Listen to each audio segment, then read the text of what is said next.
Good morning everyone. आज हम standard 2 से हिंदी का दोहराव कार्य करेंगे।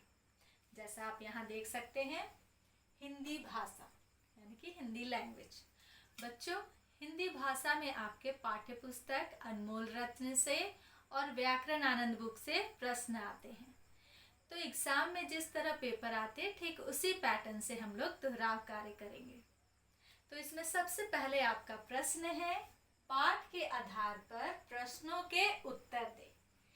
तो पाठ के आधार पे प्रश्नों के उत्तर देने हैं आपको।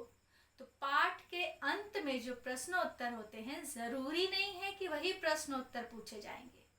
पाठ के बीच बीच से भी प्रश्न आते हैं, इसलिए आप पाठ को 2 से 3 बार अच्छे तरीके से पढ़ेंगे। अब दूसरा प्रश्न है आपका, इनके अर्थ लिखे। जैसे मस्ती में, इनका वर्ड मीनिंग लिखना है आपको। तो मस्ती का मतलब क्या होता है? मजा। और मेह का अर्थ होता है बादल। तो इस तरह कठिन शब्द दिए रहेंगे, आपको उसका अर्थ लिखना है। तीसरा प्रश्न है आपका, पाठ के आधार पर खाली जगह भरे। बच्चों, ये भी पाठ के बीच बीच से आता है, इसलिए आपको पाठ को अच्छी तरह पढ़ना होगा। अब हम लोग नेक्स्ट क्वेश्चन देखेंगे।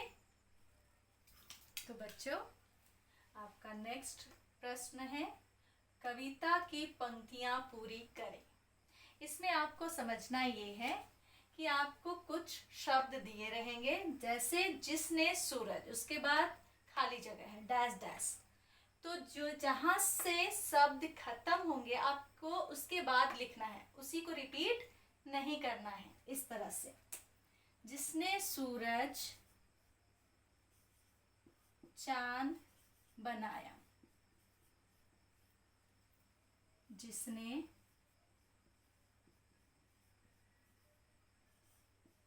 तारों को चमकाया।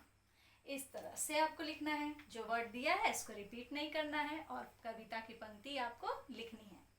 अब दूसरा क्वेश्चन आप देखिए, इसके बाद सार्थक वाक्य बनाएं। इसमें आपको बहुत खास बात ध्यान देनी है कि इसमें स्त्रीलिंग, पुल्लिंग और बहुवचन का आपको ध्यान रखना है। जैसे हम लोग 2 शब्द ले लेते हैं यहाँ पे, एक है हवा, ठंडी हवा चल रही है।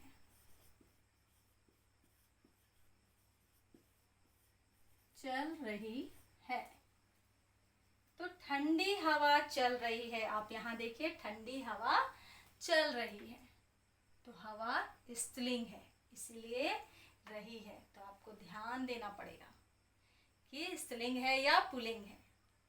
और एक हम लोग लिखेंगे अभी, चिड़िया। जैसा आप देख रहे हैं, चिड़िया बहुवचन है, आपको ध्यान देना है। यहाँ पेड़ पर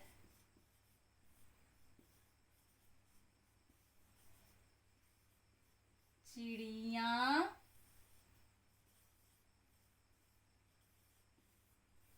बैठी हैं। बच्चों, ये बहुवचन है, तो है में अनुस्वार लगाना बहुत जरूरी है, बहुत इंपॉर्टेंट है। आप देखिए ध्यान से, पेड़ पर चिड़िया बैठी है एक वचन है जिसमें अनुस्वार नहीं है, ये एक वचन है। और बहुवचन में आने पे अनुस्वार लग जाता है, तो आपको ये ध्यान देना होगा। और वाक्य पूरा होने के बाद आपको पूर्ण विराम लगाना है, मतलब कि वाक्य आपका पूरा हो चुका है। वाक्य में ये सारी बातें आपको ध्यान देनी होगी।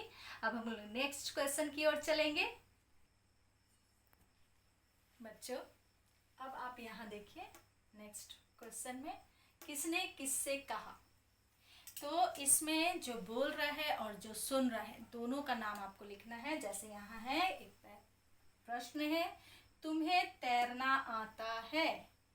किसने कहा था? बत्तख ने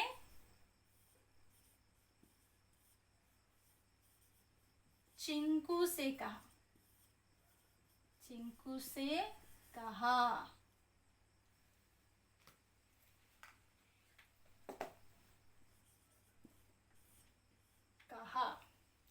आपने देखा बत्तख ने चिंकू से कहा, दोनों नाम आना है, और ये कहा आप हमेशा गड़बड़ करते हैं। कहा मतलब बोलना, और आप लिखते हैं कहाँ, इसका मतलब होता है किधर।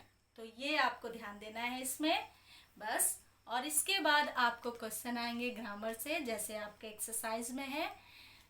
संज्ञा शब्दों को घेरा लगाएं, संयुक्ताक्षर से दो दो शब्द बनाएं, सर्वनाम लिखे, सर्वनाम शब्द लिखे, इस तरह से आपके क्वेश्चन आएंगे। अपठित गद्यांश मैंने आपको पढ़ाया है। कहानी पूरी करना होगा, खाली जगह दिया होगा, अपठित एक पैराग्राफ दिया होगा, प्रश्न दिए जाएंगे, आपको प्रश्नों के उत्तर लिखने होंगे, और निबंध मैंने सिखाया आपको, वो निबंध आपको याद करना होगा। तो ये सारे प्रश्न आपके वेबसाइट पे दे दिए जाएंगे। बच्चों आप अच्छे से रफ कॉपी में लिखकर इन्हें सीखिएगा। धन्यवाद।